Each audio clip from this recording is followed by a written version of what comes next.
अस्सलामु अलैकुम वरहमतुल्लाहि वबरकातुहू।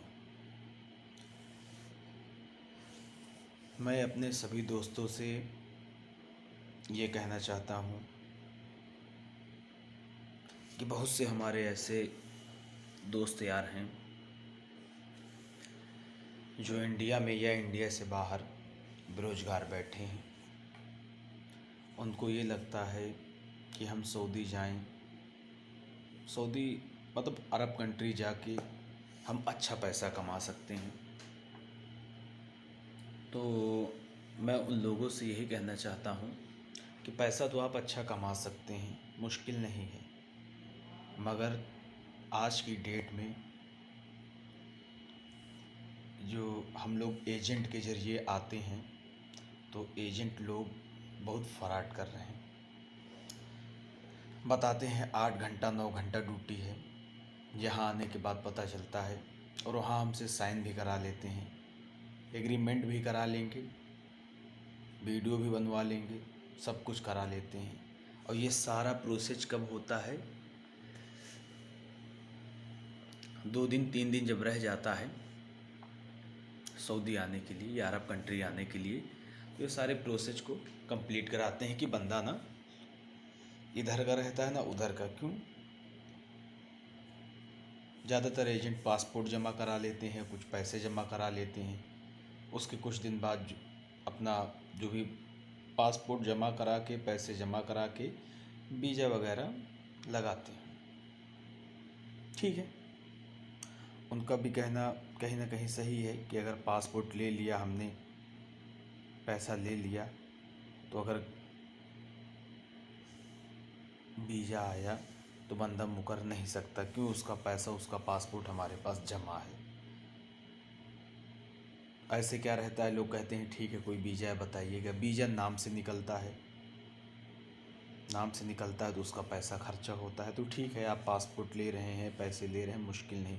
इससे क्या रहता है, दोनों की जिम्मेदारी रहती है, एजेंट की भी, जाने वाले की भी। एजेंट की जिम्मेदारी कि हमने पैसा पासपोर्ट लिया, हमको काम करवाना है। जाने वाले का ये रहता है कि यार हमने पासपोर्ट और पैसा दिया, हमको जाना है।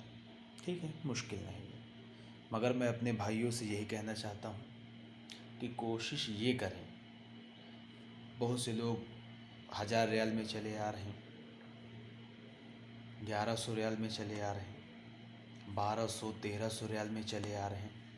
मगर मैं अपने भाइयों से यही कहना चाहता हूँ कि कम से कम 1500 रियाल, सऊदी की बात कर रहा हूँ मैं, ख़ास तौर से सऊदी की बात, क्योंकि मैं सऊदी में हूँ। तो 1500 रियाल से कम में मत आइए।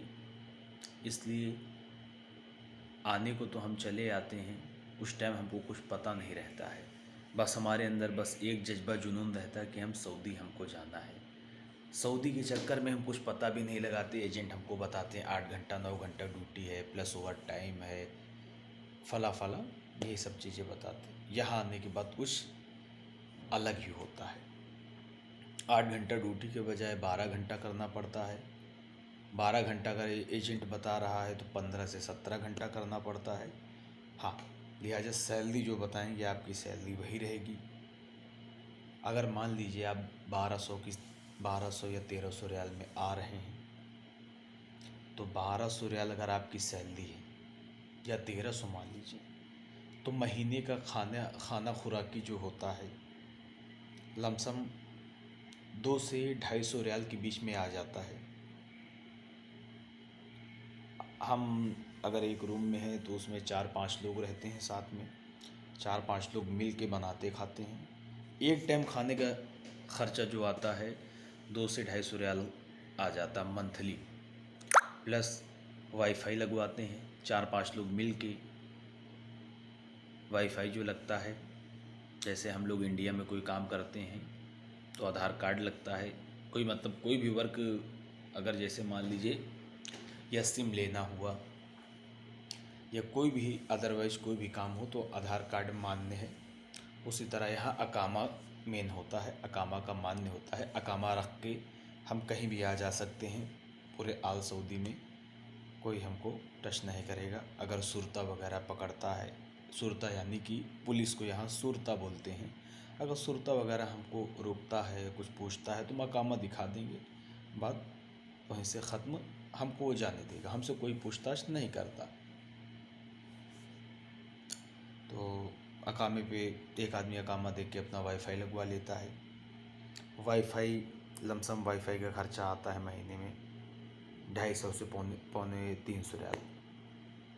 एक एक आदमी का 50 से 60 रियाल वो आ जाता। मान लीजिए 250 रियाल खुराकी आया, 50 रियाल वाईफाई का आया, 300 रियाल हो गया।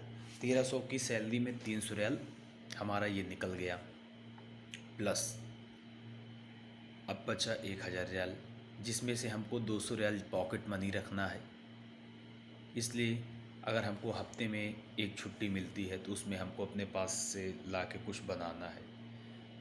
होता ऐसे है कि जिसकी जिसकी छुट्टी रहती है अपने पास से ला के बना के, एक मैस होता है, ला के बनाता है। और एक आदमी रहता है जो लिखा पढ़ी करता। अपना फ़तूरा यहाँ कोई भी अगर सामान आप लेते हैं, चाहे 1 रियाल का हो या 10 रियाल का या 100 रियाल का, तुरंत पक्का बिलिंग मिलता है। वो पक्का बिलिंग ला के हम, जो एक आदमी मेन होता है जो पूरा मेस चलाता है, उसको ला के, मेस मतलब पूरा मतलब खाने पीने का देख रेख वही करता है, तो अपना उसको ला के दे दिए। एक कापी में लिखा जाता है कि फ़लाँ ने, सबका नाम रहता है, नाम के नीचे उसका जितना भी है सब लिख दिया जाता है। मुश्किल नहीं, ठीक। महीने का खर्चा टोटल 250 का, 200 से 250 के बीच खाना खुराकी, 50 से 60 रियाल वाईफाई, वो फिक्स है।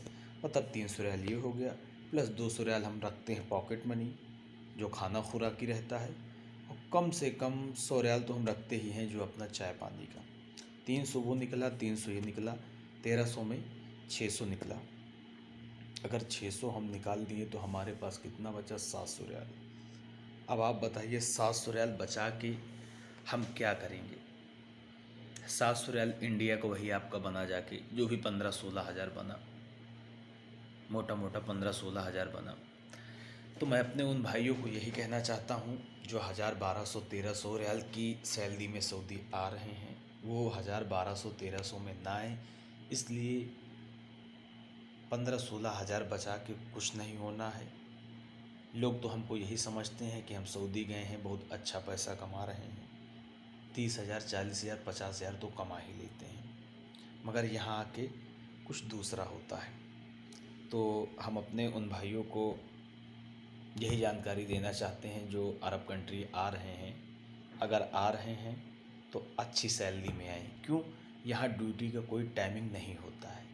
चाहे वो हाउस ड्राइवर में आए, यानी घर के ड्राइवर में, या मतलब घर के काम में, घरेलू काम में आए, या होटल लाइन में आए, या किसी भी प्लेस में आए, तो ड्यूटी का यहाँ कोई टाइमिंग नहीं होता है। आपसे मतलब आपका कपिल जितना चाहे उतनी ड्यूटी ले सकता है, आप मना नहीं कर सकते हो। इसलिए आप उसके अंडर में हो, आप उसके देश में हो। आपका मन हो या ना हो, अगर उसने कोई काम बोल दिया तो आप मना नहीं कर सकते। क्यों? आपको उसके अंडर में रहना है और 2 साल का एग्रीमेंट होता है। 2 साल आपको उसका कहना मानना ही पड़ेगा। मुश्किल नहीं है। शुरुआत में दिक्कतें होती हैं, फिर धीरे धीरे आदमी उसी सिचुएशन में, जो सिचुएशन रहता है उसी में धीरे धीरे ढल जाता है। तो मुश्किल नहीं है, मगर कोशिश यही करें कि कम से कम 1500 से नीचे की सैलरी में ना आए, ऊपर की ही सैलरी में आए। क्यों? मोटा मोटा महीने का मान के चलिए आप, खाना खुराकी वाईफाई अपना खर्चा लेके 400-500 रियाल खर्चा हो ही जाता है। मेरा तो हो जाता है। बाकी बहुत से मेरे ऐसे भाई हैं जो बोल रहे हैं कि मैं 150-200 में खा लेता हूँ, 250-250 में खा लेता हूँ। भाई अब यहाँ मेहनत का काम है, और यहाँ मेहनत तभी इंसान कर सकता है जब उसकी खुराक यानी डाइट उसकी अच्छी होगी। तो डाइट अच्छी रखना बहुत ज़रूरी है। नहीं, यहाँ हमारे साथ के 5 लोग हम आए, और 5 लोग में 3 लोग यहाँ से भाग गए। अभी 2 लोग मौके पे मौजूद हैं, बाकी हमारे 3 साथी भाग गए। और न जाने आए दिन कितने मतलब मैसेज आते रहते हैं कि फ़ला जगह से फ़ला भागा, ढमा भागा। मतलब इसलिए ड्यूटी का यहाँ कोई टाइमिंग नहीं होता है। यहाँ सिर्फ दो ही काम है, ड्यूटी, सोना, सोना, ड्यूटी। खाने का भी कोई टाइम नहीं, सिर्फ टाइम है तो सिर्फ और सिर्फ ड्यूटी का टाइम है। वो भी जो एक फिक्स टाइम वो तो है ही है, उससे ओवर भी आपको करना पड़ेगा। उसका कोई ओवर टाइमिंग मिले या ना मिले कोई पक्का नहीं, इसलिए जो आप वहाँ एग्रीमेंट साइन करके आए हो वही आपको मिलेगा।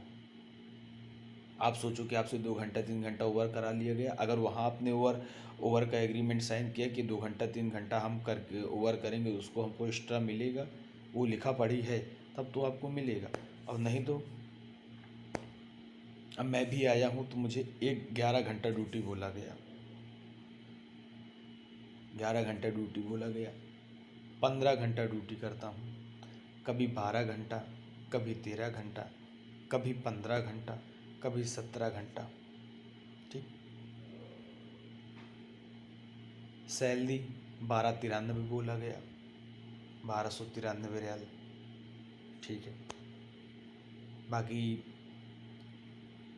सब ड्यूटी मेरा क्लॉक टावर में है। क्लॉक टावर यानी हरम शरीफ, आप लोग जानते ही हैं, मक्का, सऊदी में मक्का है, मक्का में हरम है, काबा शरीफ, जहाँ लोग हज उम्रा के लिए आते हैं, जस्ट वही काबा शरीफ के सामने क्लॉक टावर है, उसी में 4th मंजिल पे हमारा स्टोर है, लकासा पास्ता स्टोर, उसी में मैं जॉब करता हूँ। मुश्किल नहीं है, अल्लाह का शुक्र है, अल्हम्दुलिल्लाह।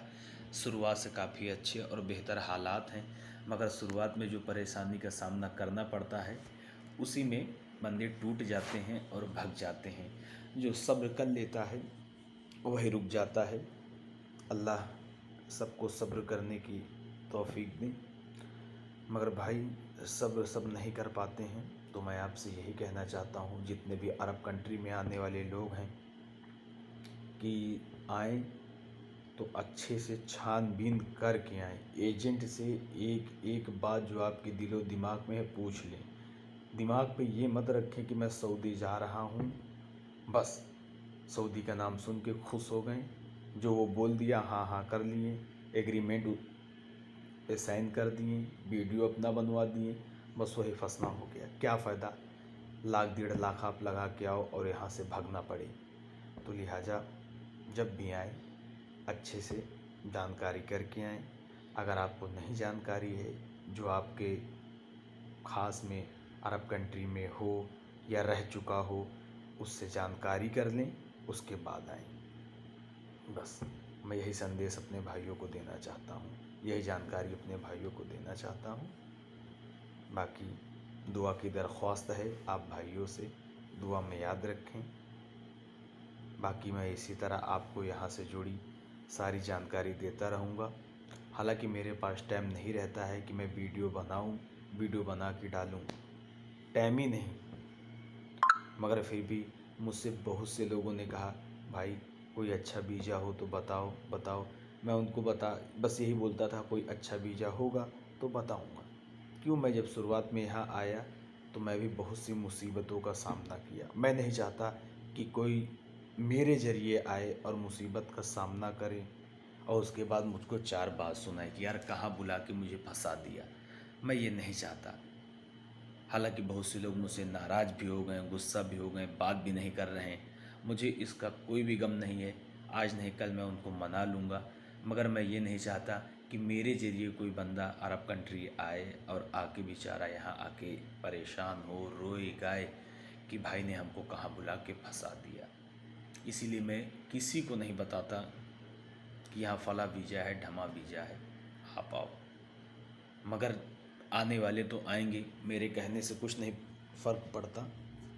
मगर मैं अपने ज़रिए इसीलिए किसी को नहीं बुलाता, इसलिए यहाँ शुरुआत में बहुत परेशानी। सबसे बड़ी दिक्कत तो ये कि यहाँ की लैंग्वेज अरबी है, उसको सीखने में 6 महीना 8 महीना साल भर निकल जाता है और तब तक बंदे को बहुत परेशानी का सामना करना पड़ता है। तो लिहाजा मुश्किल नहीं है, सब्रदार बंदा है। यहाँ सबसे, अगर सऊदी आप आ रहे हैं, अरब कंट्री आ रहे हैं, तो अपने साथ कुछ लाएं या ना लाएं, मगर सब्र बहुत बड़ी चीज़ है, जिसको अपने साथ लेकर आएं। और वही बंदा यहाँ पर आए जिसके अंदर सहन करने की और सब्र करने की सहनशीलता यानी क्षमता है। बाकी सब इंडिया में जैसे है, जैसा भी जो कर रहा अपना करता रहे, मुश्किल नहीं, मगर यहाँ आए तो इन चीज़ों का ख्याल रखें। अल्लाह हाफिज़।